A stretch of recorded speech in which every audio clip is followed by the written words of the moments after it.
बिस्मिल्लाहिर्रहमानिर्रहीम। अस्सलाम वालेकुम डियर स्टूडेंट्स। उम्मीद करता हूँ कि आप सब खैरियत से हैं, खुश हैं। मेरा नाम रायनूर है और मैं आपको अपने यूट्यूब चैनल पे वेलकम करता हूँ। इस वीडियो का कंटेंट जो है वो बीकॉम एडीसी पार्ट 1 पेपर है बीएमएस और इसका चैप्टर 9 हम डिस्कस कर रहे हैं। चैप्टर 9 जो है random variable and probability distribution का चैप्टर है और इस पर लेक्चर 1 जो है वो पहले मैं डिस्कस कर चुका हूँ, यानी कि इस चैप्टर की जो थ्योरी है वो भी आप देख सकते हैं। जो स्टूडेंट फर्स्ट टाइम ये वीडियो देख रहे हैं तो उनको चाहिए कि पहले लेक्चर 1 जो है उसकी थ्योरी पढ़ लें, वो समझ लें और फिर उसके बाद इसके क्वेश्चंस करें, जो कि एक्सरसाइज हमने स्टार्ट की है। तो इस वीडियो में मैं 4 क्वेश्चन डिस्कस करूँगा, क्वेश्चन नंबर 3, 4, 5 एंड 6 जो आपके सामने लिखे हुए हैं। तो ये exercise basically doctor Zulfiqar Ahmed Bora साहब की जो बुक है बीकॉम एडीसी में पढ़ाई जाती है, तो वहाँ से लिए गए हैं। बाकी टॉपिक जो है यही है, random variable and probability distributions. तो इस तरह के क्वेश्चंस आपको किसी और बुक से भी मिलते हैं तो उनका पैटर्न भी यही होगा। तो आइए जी स्टार्ट करते हैं। क्वेश्चन नंबर 3 है बेटा कि a fair coin is tossed 3 times, random variable X is assumed to be the number of times a head appears. Number of times a head appears in 3 tosses. Okay, a fair coin is tossed 3 times. देखें, जब हम एक coin को 1 time toss करते हैं तो उसका जो सैम्पल स्पेस आता है वो हेड और टेल आता है 1 टाइम, और 2 टाइम अगर उसको टॉस करें तो हेड टेल, टेल हेड और टेल टेल सैम्पल स्पेस बनता है। लेकिन जब हम 3 टाइम टॉस करेंगे तो उसमें जो सैम्पल स्पेस बनेंगे वो 2 की पावर 3 यानी कि 8 उसमें इवेंट्स आएंगे। तो वो मैं लिख लेता हूँ sample space. A fair coin is tossed 3 times.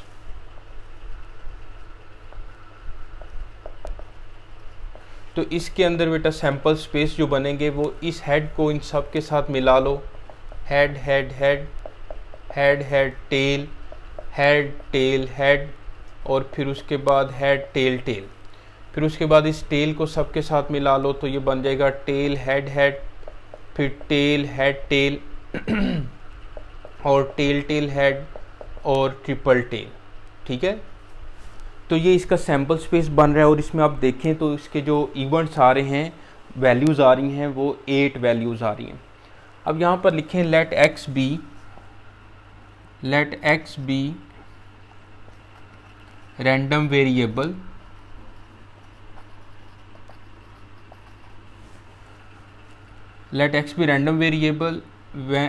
Of head appears या रिप्रेजेंट हेड अपीयर्स। अब सबसे पहले उसने क्या कहा है, उन्होंने पूछा है कि प्रोबेबिलिटी फंक्शन बताएं ऑफ रैंडम वेरिएबल एक्स। तो इसका प्रोबेबिलिटी फंक्शन कैसे बनेगा, ये बनेगा P of X is equal to X, जो वैल्यूज़ हमने पुट करनी है। या पहले आप लिख लें कि एक्स इज इक्वल टू जो हेड अपीयर्स आ रहे हैं, या तो नो हेड आएगा 0, या 1 हेड आ सकता है, या 2 हेड आ सकते हैं, या 3 हेड आ सकते हैं। इससे ज़्यादा जो है वो पॉसिबिलिटी नहीं है। नो हेड, 1 हेड, 2 हेड और 3 हेड। अब देखें इसका प्रोबेबिलिटी फंक्शन बनाते हैं तो P of X equal to X. अब क्योंकि कॉइन को 3 टाइम्स टॉस कर रहे हैं तो ऊपर आपने कम्बिनेशन में 3cx ओवर 2 की पावर 3 लिखना है। टोटल जो सैम्पल स्पेस है उससे आपने डिवाइड करना है, तो ये आ जाएगा 3cx ओवर 8। कम्बिनेशन हम ये बेसिकली प्रोबेबिलिटी का फार्मूला है। प्रोबेबिलिटी क्या होता है कि नंबर ऑफ, मैं यहाँ पे लिख रहा हूँ probability of E is equal to number of E over number of S. E मतलब इवेंट। तो यहाँ पर जो वेरी कर रहा है वैल्यूज़, जहाँ पे x 0 पुट करेंगे, 1 2 3 पुट करेंगे, वो जितनी दफ़ा हेड अपीयर हो रहा है वो नंबर ऑफ फेवरेबल आउटकम्स ऊपर लिखेंगे और टोटल फेवरेबल आउटकम्स जो हैं वो नीचे डिवाइड करेंगे 2 की पावर 3 8 से। तो 3cx डिवाइड बाई 8, तो ये प्रोबेबिलिटी फंक्शन बन गया फर्स्ट पार्ट। इसके बाद उसने कहा है कि प्रोबेबिलिटी डिस्ट्रीब्यूशन बताएं रैंडम वेरिएबल एक्स। तो अब सबसे पहले हम इसकी वैल्यूज़ निकाल लेते हैं। सबसे पहले हमने लिखना है P of X is equal to 0, फिर x इज इक्वल टू 1, फिर x इज इक्वल टू 2 और फिर x is equal to 3। Okay, अब ये वैल्यूज़ जो हैं इसमें आपने पुट कर देनी है। तो ये आ जाएगा 3c0/8। तो 3c0 आप कैलकुलेटर से फाइंड करो तो इसकी वैल्यू 1 आती है, 1/8।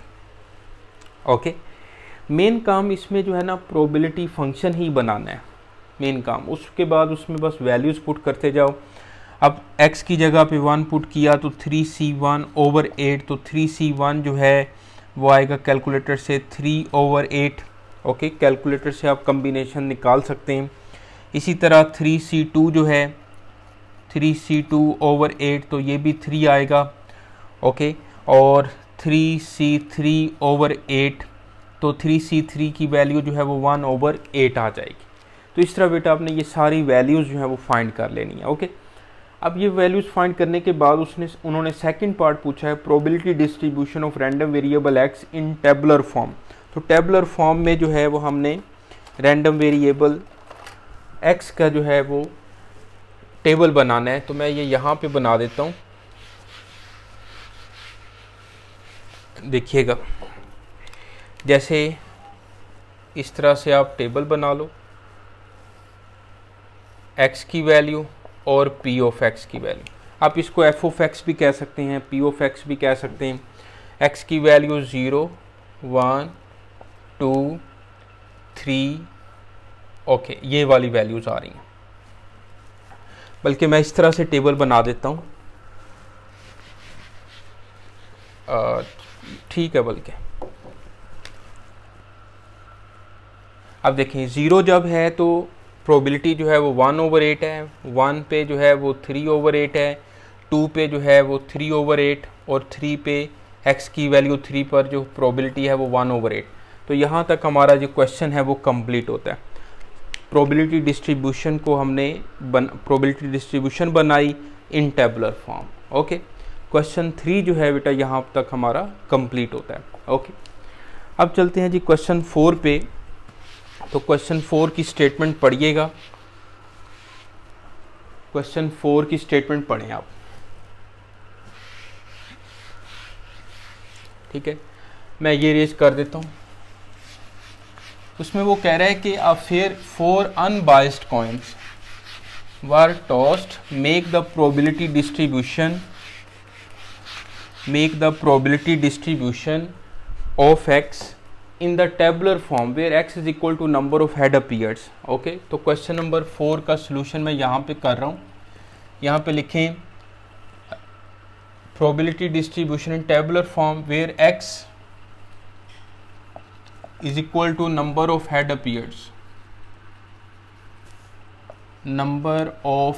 अपीयर्स।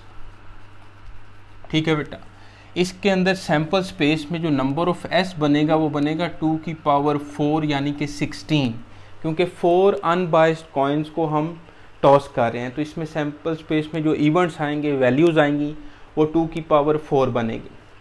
अब इसका प्रोबेबिलिटी फंक्शन बनाते हैं। तो प्रोबेबिलिटी फंक्शन देखें, क्योंकि 4 कॉइन्स हैं तो 4cx डिवाइड बाय 2 की पावर 4 यानी कि 4cx/16, ये इसका बेटा प्रोबेबिलिटी फंक्शन बन गया। अब उन्होंने कहा है कि आप इस प्रोबेबिलिटी डिस्ट्रीब्यूशन बनाएं of x in the tabular form. तो वैल्यूज़ पुट करते जाएं। जैसे अब यहाँ पर पॉसिबल चांस कितने होंगे नंबर ऑफ हेड अपीयर्स के, वो होंगे 0, 1, 2, 3 एंड 4। क्योंकि 4 कॉइन्स हैं तो मैक्सिमम 4 हेड आ सकते हैं और मिनिमम 9 हेड यानी कि 0 हेड आ सकते हैं। अब ये वाली वैल्यूज़ जो है बेटा यहाँ पे पुट कर दो। तो ये बनेगा p of x equal to 0, फिर 1 के लिए और फिर 2 के लिए और फिर 3 के लिए और लास्ट में 4 हेड्स के लिए। ठीक हो गया। अब यहाँ पे वैल्यूज़ पुट करें तो 4c0/16, 4c1/16, 4c2/16 and 4c3/16 and 4c4/16। 16। तो इसको बेटा सॉल्व कर लें। 4c 0 किसके इक्वल होगा, 1 के। ये कैलकुलेटर से आप जब 4 शिफ्ट दबा के डिवीजन का साइन दबाएं, कम्बिनेशन और फिर 0 दबाएं, तो कम्बिनेशन परमुटेशन कैलकुलेटर से आपको फाइंड करना आना चाहिए। तो 4c 0 1/16, 4c1 जो है मेरा ख्याल है 4 आएगा, 4/16। 4c2 कैलकुलेटर से हम वैल्यू निकाल लेते हैं, 4c2 6 आएगा, 6/16। 4c3 जो है मेरा ख्याल है ये भी 4/16 और 4c4 जो है ये आ जाएगा 1/16। तो यहाँ तक हमारा क्वेश्चन 4 जो है वो कंप्लीट होता है। सिर्फ हमने ऐसा टेबलर फॉर्म भी बनानी है, ओके ये भी बना लेते हैं। तो टेबलर फॉर्म में ये मैं इसके बाद ये आपने करना है इन टेबलर फॉर्म, यहाँ पे लिखें x और साथ में p ऑफ x हमारे पास क्या है 0, 1 2 3 एंड 4 और 0 पर जो प्रोबेबिलिटी है वो है 1/16, 1 पर जो प्रोबेबिलिटी है वो 4/16, 2 के लिए 6/16। तो इसको सिंप्लीफाई ना करें, यानी कि इनके डिनोमिनेटर से कटिंग ना करें, तो उसका फ़ायदा क्या होगा मैं आपको आगे बताता हूँ। x = 3 के लिए क्या आ जाएगा 4/16 और 4 के लिए जो है वो 1/16 आ जाएगा। ये सारी वैल्यू, यहाँ तक हमारा क्वेश्चन 4 जो है वो कंप्लीट हो जाता है। उन्होंने बोला टेबलर फॉर्म में इसको आप बना दो, तो ये बन गया। ओके, अब चलते हैं क्वेश्चन 5 पर। क्वेश्चन 5 में देखें तो calculate expected value of x and x square in question number 4, also calculate the value of standard deviation. तो अब वो कहते हैं कि यही टेबल यूज़ करते हुए आप पहले एक्सपेक्टेड वैल्यू ऑफ x निकालो, फिर expected value of x square निकालो, फिर उसके बाद calculate the value of standard deviation निकालो। तो मैं ये यहाँ पे दोबारा टेबल बना देता हूँ।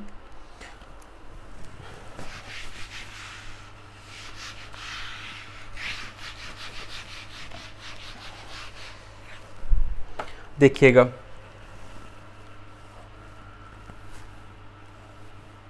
x 0 1 2 3 and 4,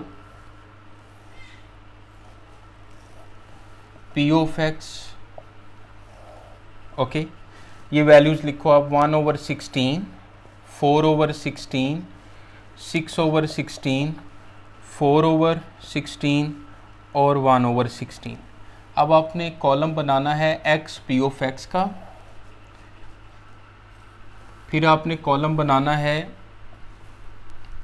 x square p of x का कॉलम बनाना है, ठीक है।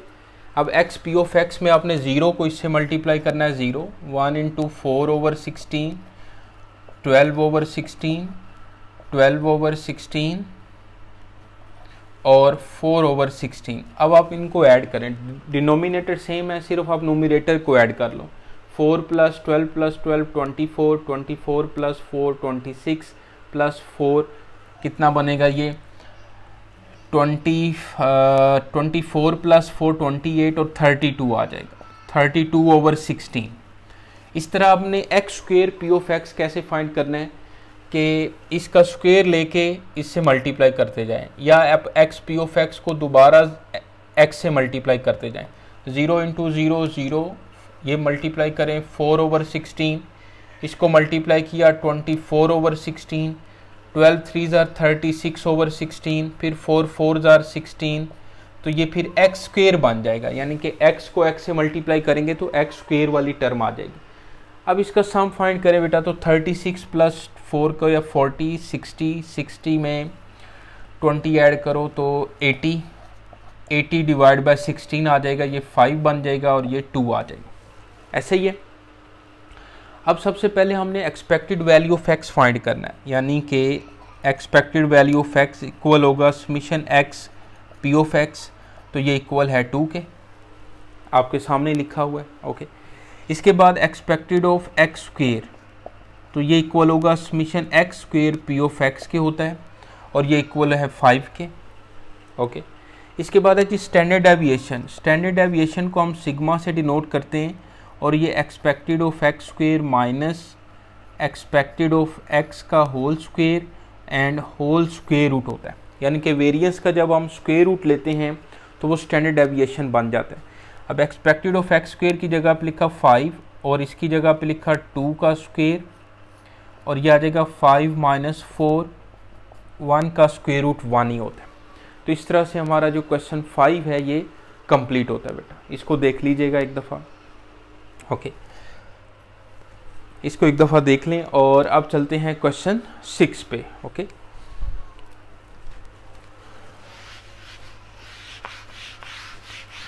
चले क्वेश्चन 6 जो है वो मैं आपको यहाँ पे करवा देता हूँ। A fair die is rolled, make a probability distribution of the random variable x where x represents the number of dots on upper face. Also calculate the expected value of the random variable x. तो देखिएगा बेटा question जो है ना 6 मैं आपको यहाँ पे करवा देता हूँ।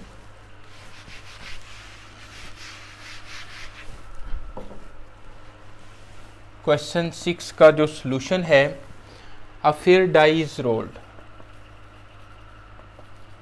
A fair die is rolled, तो इसका जो सैम्पल स्पेस बनता है बेटा वो है 1 2 3 4 5 एंड 6।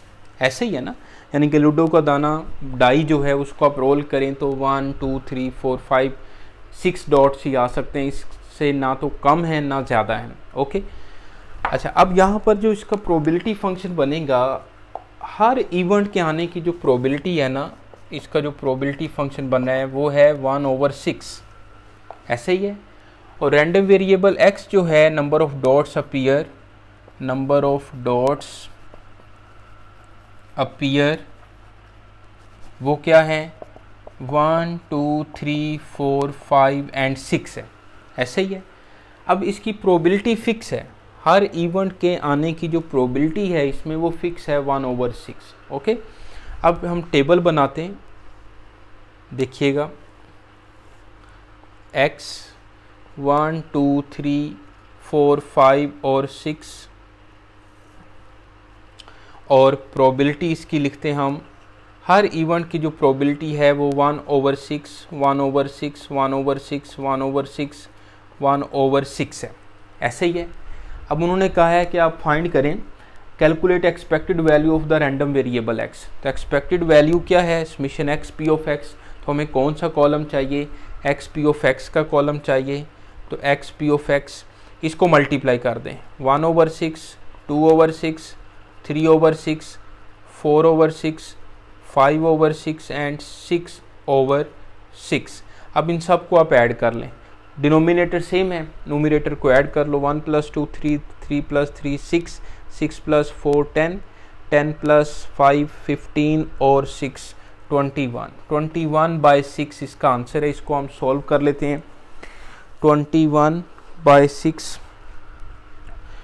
यानी कि इसका जो सम है यहाँ पे लिख लें expected value summation x p of x जो है वो 21/6,